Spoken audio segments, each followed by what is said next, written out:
What is up, everyone? Welcome to another edition of the Betcha Breakdown Show, where we're going to be telling you a little bit about Betcha. If you haven't heard about it, you're just making bad life choices, go on over and download the Betcha app. Make your first deposit. Use the promo code Grinders, and guess what? You get a nice little deposit match up to $200. You put in $100, you get $100 extra. Put in $200, get $200 extra. All the way down to, I'm sure, $10. I don't know what the minimum is, but you just max that out. That's free money. You don't even have to do any research. Just watch these videos every single Friday, throw in these bets, and let the money roll in. If you don't know what Betcha is, it's a prop parlay app. It's real simple. You go, you pick a game. You pick anywhere from 2 to 3 to 4 to 5, sometimes even 6, I think. Different props in there. You parlay them together. You pick your overs, you pick your unders. And boom, if they end up winning all of them, you get a bunch of money. If you end up getting 50% or more right, but you don't get them all right, you get some Betcha bucks back, and those Betcha bucks are basically gold. You go pretty much free bets that you see on sports gambling sites, same thing, so you don't get the original equity back. So you go a little bit more ballsy. At least I do. I like to go with 4 or 5 pick parlays on my Betcha bucks. Go a little bit safer with 2, 3, 4 pick parlays with my original bet. So, yeah, we are joined by Head Chopper, who's won a bunch of money on sports. How you doing there, Chop? Doing pretty good. And Graf, forgot to tell you pre-show, I got a new one for us here when we do this show. At the very end, when you go to sign off, I want your last thing to be, and can you win money on this app? You betcha. That's what I need you to close us out from here on out. Look at you. You're a clever SOB. Look at you. But I hear you know about hockeys. Oh, I mean, that's you're taking some liberties with that. But I have watched it this year for the first time ever because just getting into something new. And I just wanted to fire this one up because it's Friday. We do the show only on Fridays, and this could very well be the last. And I think it's going to be the last game of the year because I think Colorado's going to go ahead and close this series and this season out tonight. So with that, I always like to try to take advantage of if I feel a really good lean towards a team, then I can start building on the props. And I feel it. I feel it, man. I just think they've ripped the soul out of Tampa Bay with that last game. So I got some picks for you on this one. Thanks. Yeah. I'm now an Avalanche fan because I live out here and they've won me a boatload of money this playoffs, and I've got some money on them to win the Stanley Cup. So I'm hoping they close it out tonight. Thought about getting tickets to this game, but they're sitting at like $1,500 a pop, which seemed a little bit excessive for me. I'd pay that much for a World Series for the Mariners. I'd pay that much for a Super Bowl. I pay that much for a lot of things. But I feel like, I'll just let some bigger hockey fans than me go to it. But yeah, I think that they end up There's a balance. Tonight. There's a balance there. Like, how much am I really willing to spend for this? Like, am I going to regret it in the morning kind of thing? And I get you. I feel you on that one. I mean, I don't think I'd regret spending $3,000 for 2 tickets to the game, but I'm fairly certain my wife would not be very happy. Which is something else you got to take into consideration. Yes, the regret would be having to deal with my wife afterwards, which rightfully so. That's a lot of money to spend on a game. But yeah, what are you looking at? So I'm guessing you're probably looking at McKinnon over 4.5 shots on goal. What else are you looking at? Okay. So the McKinnon for sure, 4.5 shots. Like, he's averaged 5.5 this series. He's I want some of that. If I think the Avalanche are going to roll them tonight, I want some of that. So I also want another Avalanche in there if I think they're going to win. I'm looking at Rantanen. I'm not big on names, that, but yeah, either am I. I mean, hockey's just so tough to pronounce. 1 assist. Okay, I need 1 assist. He's had 8 this series, so he's averaging about 2 a game. Like, it's in there. And if they're going to score some goals tonight, which I think it's likely he gets in on there. Eventually, I got to run it back with the Tampa Bay guy, and Hedman up there at top, 2.5 shots on goal. He's taken 15 shots this series. He's been their leading goal attempt guy. He's kind of their offense right now. So I think going over on Hedman, 2.5 shots on goal, it's a pretty solid bet. Now, I'm not going to push my luck and go 4 guys, but if a guy did want to go with a 4th, Devin Toews under the 0.5 points, he's not a big point guy. He's had 1 point in 4 games this series, like total. So But if I was going to push my luck, I'd go under on toes, 0.5 points. But I don't want to push. This is your money right now.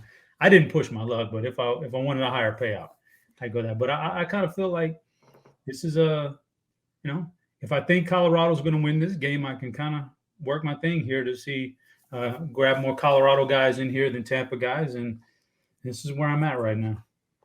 Yeah, no, and I mean, pretty much everything kind of agrees with you on this. I mean, looking at Vegas odds, the over on McKinnon, 4.5 shots on goals is sitting at plus or minus 140. The over on Hedman, shots on goals, is sitting at minus 135. The over on Rantanen, sitting at minus 135.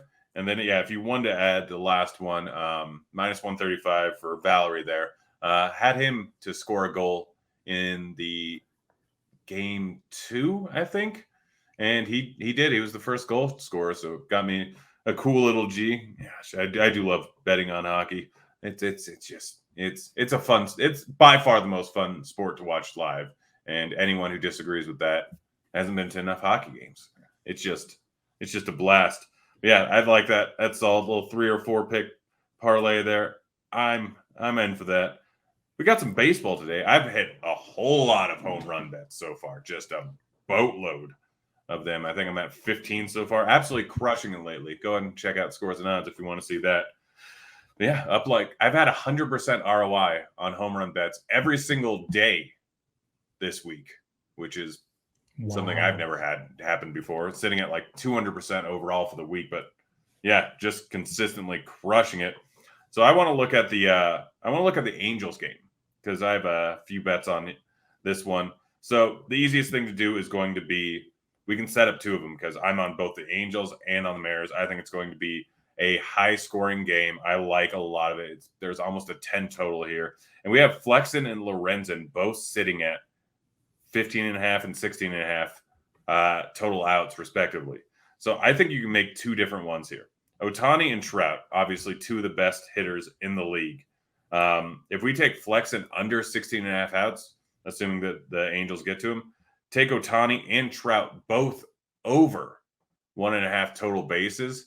I mean, it just seems like a solid overall line here. I'm going to go check and see what the lines are for total bases for these guys. But what do you think about that? Because, I mean, the numbers just seem a little bit off here. I like it. When I'm looking at the Angels, those are the 2 guys. Those are the only 2 guys I really worry about in the lineup. So, yeah, the Angels go as those 2 guys go. I love it. 2 total bases, just each one of them need to hit the 2 total bases. I do think they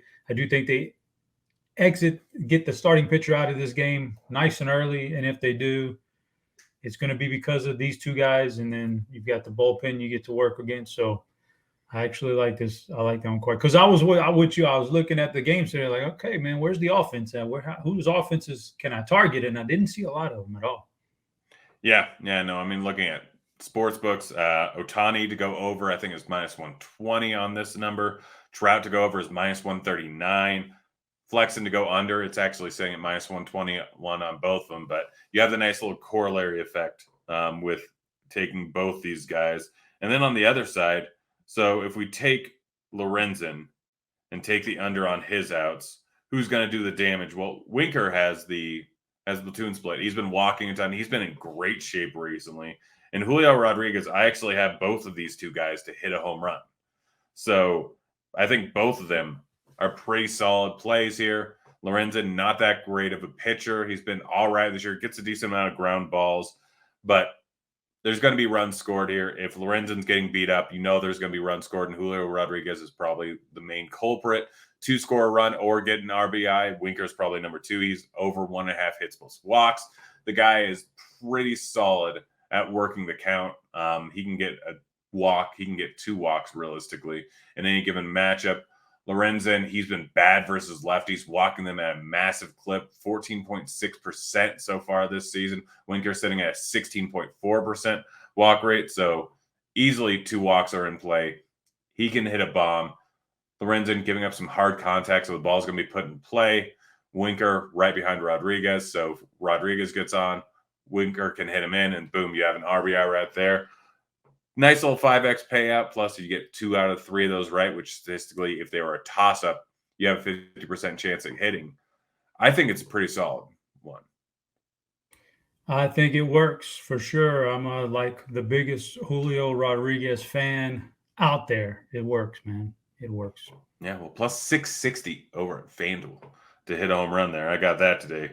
So anyone's over here in a legal betting state, go ahead and get on that too. But if not, Betcha. Betcha is where you can get your everything, your Betcha fix. You said you liked the Toronto game a little bit.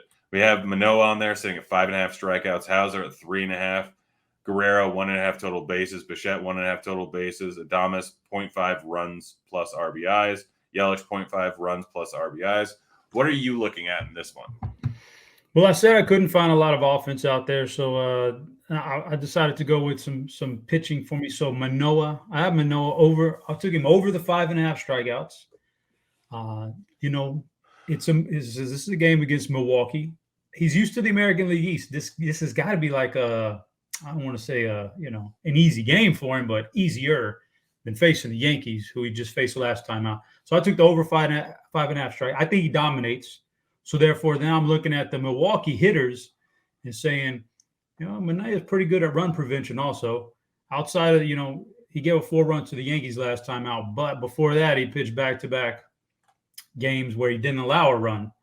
So the run prevention low. So maybe I'm going under on those Milwaukee hitters totals right there and over on the Manaea strikeouts. I think it correlates. I just need a dominating Manaea game. That's all. Yeah, I mean, Manoah's been just fantastic so far this season, and he's absolutely destroyed righties. So I really like that Adames one. I don't think he gets on base at all. I don't think he can do much of anything going up against Manoah. I don't mind the Yelich one. It's kind of just you're playing the odds that Manoah's going to do pretty well, not give up a ton of runs. But, I mean, realistically, if you wanted to, Hauser on the other side, he's not very good, and he struggles versus righties.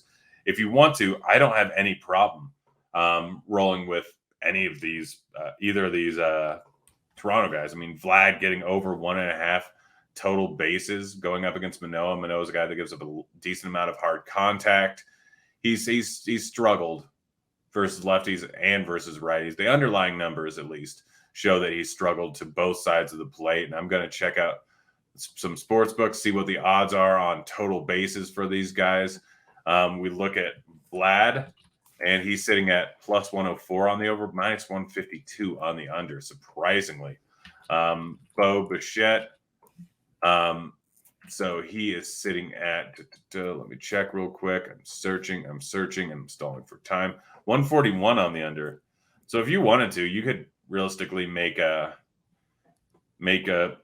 two different parlays just correlating with such heavy odds on the unders. I wouldn't think about doing that, but you can go with the over 3.5 strikeouts. Not a huge line. There is Teoscar, there is Chapman, there is Bichette, there is Biggio, all in the lineup most likely today going up against Hauser, and they all have a 25% plus strikeout rate going up against righties.